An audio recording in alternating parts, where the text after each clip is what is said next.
Capítulo 7. Subconsciente. Tendência voltada para a vida.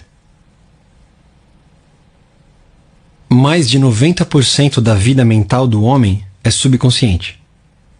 Se não usamos esse poder maravilhoso, condenamo-nos a viver dentro de limites muito estreitos. Os processos do subconsciente são sempre construtivos e voltados para a vida. O subconsciente é o construtor de nosso corpo e lhe dirige todas as funções vitais. Trabalha 24 horas por dia e jamais dorme. Faz tudo o que pode para nos ajudar e evitar que qualquer mal nos aconteça. Em contato com a vida infinita e a sabedoria sem limites, seus impulsos e ideias orientam-se sempre para a vida. As grandes aspirações, inspirações e visões de uma vida mais elevada e nobre têm nele sua origem. Não podemos discutir racionalmente nossas convicções mais profundas porque elas não nascem na mente consciente, mas no subconsciente. O subconsciente fala-nos em intuições, impulsos, palpites, insinuações, ânsias e ideias. Está sempre nos dizendo para nos elevarmos, transcendermos, crescermos, avançarmos, nos aventurarmos e escalarmos maiores alturas. A ânsia de amar, de salvar a vida de outrem, provém das profundidades do subconsciente. Durante o grande terremoto e incêndio em São Francisco, em 18 de abril de 1906, por exemplo, inválidos e aleijados recolhidos ao leito durante longo tempo levantaram-se e praticaram prodígios de bravura e resistência.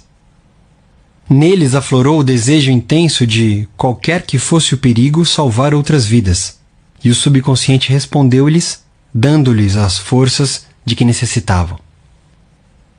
Grandes artistas, músicos, poetas, oradores, escritores sintonizam com o subconsciente e dele recebem estímulo e inspiração. Robert Louis Stevenson costumava, antes de dormir, encarregar o subconsciente de bolar histórias enquanto dormia, e formou o hábito de lhe pedir que concebesse uma boa história, vendável, quando caía o saldo de sua conta corrente. Segundo Stevenson, a inteligência da mente mais profunda lhe dava a história, episódio por episódio, como se fosse uma novela. Esse fato demonstra que a mente subconsciente pode, por nosso intermédio, falar em termos nobres e sábios sobre os quais a mente consciente nada sabe. Em muitas ocasiões, Mark Twain confessou que jamais trabalhou na vida. Todo o seu humor e as histórias notáveis foram resultado de sua capacidade de obter acesso ao tesouro inesgotável do subconsciente. Como o corpo retrata o funcionamento da mente? A interação entre as mentes consciente e subconsciente requer uma reciprocidade semelhante entre os correspondentes sistemas nervosos. O sistema cérebro-espinhal, ou voluntário, é o órgão da mente consciente. O sistema nervoso autônomo desempenha idêntico papel no que interessa ao subconsciente. O sistema voluntário é o canal pelo qual captamos e percebemos conscientemente o que os sentidos físicos nos trazem. E por meio dele, exercemos controle voluntário sobre os movimentos do corpo. O centro de controle desse sistema localiza-se no córtex cerebral. O sistema nervoso autônomo, às vezes, chamado de involuntário, tem centros de atividade em outras partes do cérebro, incluindo o cerebelo, o tronco cerebral e a amígdala cerebral. Esses órgãos têm conexões próprias com os grandes sistemas do corpo e lhes controlam as funções vitais, mesmo quando a percepção consciente está ausente. Os dois sistemas podem trabalhar separados ou em sincronia. Quando a percepção de um perigo chega ao centro de comutação do cerebelo, mensagens são enviadas ao córtex e à amígdala cerebral do subconsciente. A capacidade de defesa do indivíduo pode começar a reagir antes mesmo de o perigo ser notado e avaliado pelo consciente.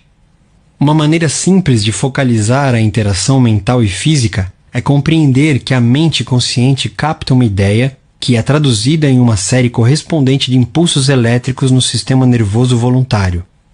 Este, por seu lado, liga uma corrente semelhante no sistema autônomo, passando dessa maneira a ideia à mente subconsciente, que é o instrumento criativo. E é dessa maneira que pensamentos se transformam em atos. Todo pensamento elaborado pelo consciente e aceito como verdade é enviado pelo córtex aos demais órgãos do cérebro que embasam o subconsciente, a fim de ser transformado em nossa carne e manifestado como realidade em nosso mundo. Há uma inteligência encarregada de zelar pelo corpo.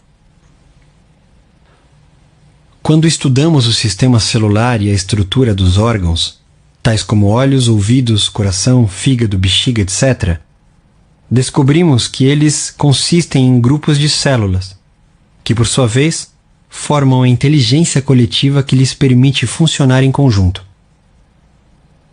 Eles recebem ordens e executam-nas de forma dedutiva, atendendo a uma sugestão da mente mestra, o subconsciente. Um estudo cuidadoso de organismos unicelulares mostra-nos o que acontece em nosso corpo complexo. Embora não possua órgãos, o organismo unicelular ainda assim fornece prova de ação e reação mental, ao desempenhar as funções básicas de movimento, alimentação, assimilação e eliminação. Muitos dizem que há uma inteligência que cuidará de nosso corpo se a deixarmos agir. Em certo sentido, isso é verdade. O problema é que a mente consciente interfere sempre com sua prova sensorial baseada em aparências. Disso resulta o poder das falsas crenças, medos e meras opiniões. Quando medos, falsas crenças e moldes negativos de pensamento são levados a produzir uma impressão no subconsciente, por meio de condicionamento psicológico e emocional, ao subconsciente não resta alternativa a não ser agir de acordo com as especificações da planta arquitetônica que lhe é oferecida. O subconsciente trabalha ininterruptamente para o bem geral. O eu subjetivo existente em todos nós trabalha sem descanso para o bem geral, refletindo o princípio inato de harmonia residente em todas as coisas. A mente subconsciente tem vontade própria e é, incontestavelmente, real. Funciona dia e noite, quer queiramos ou não. É a construtora de nosso corpo, embora não possamos ver, ouvir ou sentir coisa alguma enquanto ela o constrói. É um processo que se desenvolve em silêncio. O subconsciente é dotado de uma vida própria que sempre se volta para a harmonia, a saúde e a paz. A norma divina nele operante busca expressar-se através do homem em todas as ocasiões. Como o ser humano interfere no princípio inato da harmonia? Se queremos pensar de modo correto, científico, temos que conhecer a verdade. Ou como diz o versículo, conhecereis a verdade e a verdade vos libertará, João, capítulo 8, versículo 32, conhecer a verdade significa estar em harmonia com a inteligência e poder infinitos da mente subconsciente, que sempre se move na direção da vida. Todos os pensamentos e atos desarmônicos, sejam motivados por ignorância ou intencionais, resultarão em discórdia e limitações de todos os tipos.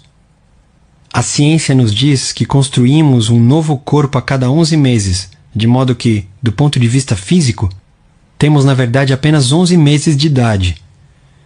Se reintroduzirmos defeitos no corpo através de medo, raiva, ciúme e má vontade, só temos que culpar a nós mesmos. Somos a soma total de nossos pensamentos. Podemos nos recusar a abrigar pensamentos e imagens negativas. Se queremos afastar a escuridão, acendemos uma luz. Para combater o frio, usamos aquecimento. A maneira de eliminar o pensamento negativo consiste em substituí-lo por bons pensamentos. Afirme o bom e o mal desaparecerá. Porque é normal ser sadio, cheio de vida, forte e é normal ser doente. O recém-nascido normal é inteiramente sadio. Todos os órgãos funcionam com perfeição. Esse é o estado natural e temos o dever de nos manter sadios, cheios de energia, fortes. O instinto de autoconservação é o mais forte da natureza humana e constitui a verdade inerente mais poderosa, sempre presente, sempre em ação. Todos os pensamentos, ideias e crenças terão que funcionar necessariamente com potência máxima quando estiverem em harmonia com o princípio inato de vida existente em nós e que sempre procura preservar-nos e proteger-nos em todos os sentidos. Segue-se dessas palavras que a condição normal pode ser restabelecida com maior facilidade e certeza do que condições anormais podem ser induzidas. É anormal adoecer. O estado de doença simplesmente significa que você está combatendo a vida e abrigando pensamentos negativos. A lei da vida é a do crescimento. Toda a natureza dá testemunho da operação dessa lei ao expressar-se silenciosa e ininterruptamente pelo crescimento.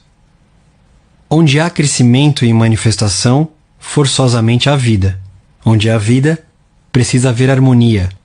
E onde há harmonia, há saúde perfeita. Se seus pensamentos estão em harmonia com o princípio criador da mente subconsciente, você sintoniza simultaneamente o princípio inato da harmonia. Se remoe pensamentos que se chocam com o princípio da harmonia, eles se agarram a você, fustigam-no, enchem-no de preocupações e, finalmente, geram doença. Se insistir neles, provavelmente provocarão a morte.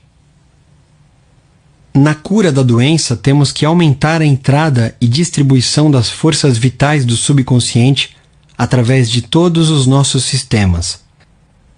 Isso pode ser feito eliminando o medo, a preocupação, o ciúme, o ódio e todos os demais pensamentos destrutivos.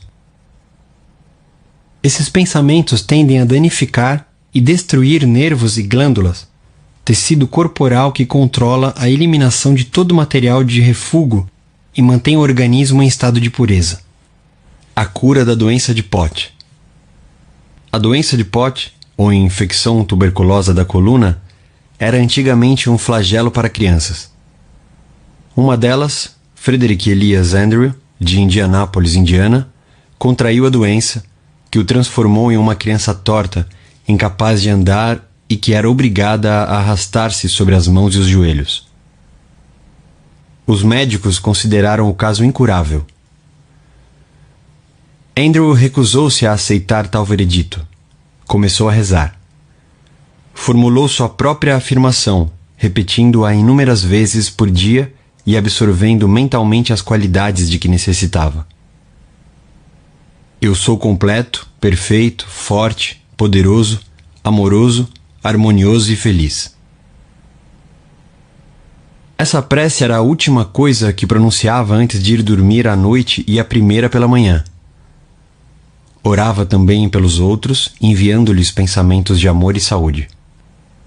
Tal atitude mental e maneira de orar voltou-lhe multiplicada muitas vezes. Fé e perseverança geraram enormes dividendos. Quando pensamentos de medo, raiva, ciúme ou inveja lhe ocupavam a atenção, imediatamente acionava na mente a força contrária da afirmação. A mente subconsciente respondeu de acordo com a natureza de seus pensamentos habituais. Ele se transformou em um homem forte, espigado, bem proporcionado. E é esse o sentido da afirmação que encontramos na Bíblia. Vai, a tua fé te salvou. Marcos, capítulo 10, versículo 52. Como a fé nos poderes de seu subconsciente pode torná-lo sadio? Um jovem que foi assistir a uma de minhas palestras sobre o poder de cura da mente subconsciente tinha problemas de visão. O oftalmologista lhe dissera que ele precisava submeter-se a uma operação delicada, arriscada. Após conhecer a base científica da prece, o jovem disse a si mesmo: meu subconsciente criou meus olhos e pode curá-los. Todas as noites, ao ir dormir, entrava em um estado passivo, meditativo, semelhante ao de sono. Controlava a atenção e focalizava-a no médico. Imaginava-o à sua frente e ouvia, ou imaginava claramente o médico lhe dizendo: um milagre aconteceu. Ouvia-o repetir a mesma frase repetidamente todas as noites durante 5 minutos antes de adormecer. 3 semanas depois, foi a outra consulta com o mesmo médico que lhe examinara a vista. O médico examinou-o e exclamou: isso é um milagre. O que foi que aconteceu? O paciente produziu uma impressão em seu subconsciente, usando o oftalmologista como instrumento ou meio para transmitir a ideia e convencê-lo. Por meio de repetição, fé e esperança de bons resultados, ele impregnou a mente subconsciente. Ela construíra o olho. Tinha em si o molde, ou planta, perfeito da estrutura normal, sadia do olho. Uma vez nele gravada a ideia de restaurar a saúde do olho, o subconsciente imediatamente começou a agir para que isso acontecesse. Esse é outro exemplo de como a fé no poder de cura do subconsciente pode nos tornar perfeitos. Pontos a relembrar. 1. Seu subconsciente construiu seu corpo e trabalha 24 horas por dia. Abrigando pensamentos negativos, você interfere nesse molde gerador de vida.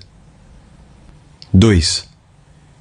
Encarregue seu subconsciente da tarefa de encontrar uma solução para qualquer problema antes de ir dormir e ele responderá. 3. Vigie os pensamentos. Todo pensamento aceito como verdade é enviado pelo córtex consciente às estruturas cerebrais do subconsciente e volta ao seu mundo como realidade. 4. Saiba que pode se reconstruir dando uma nova planta baixa à mente subconsciente. 5.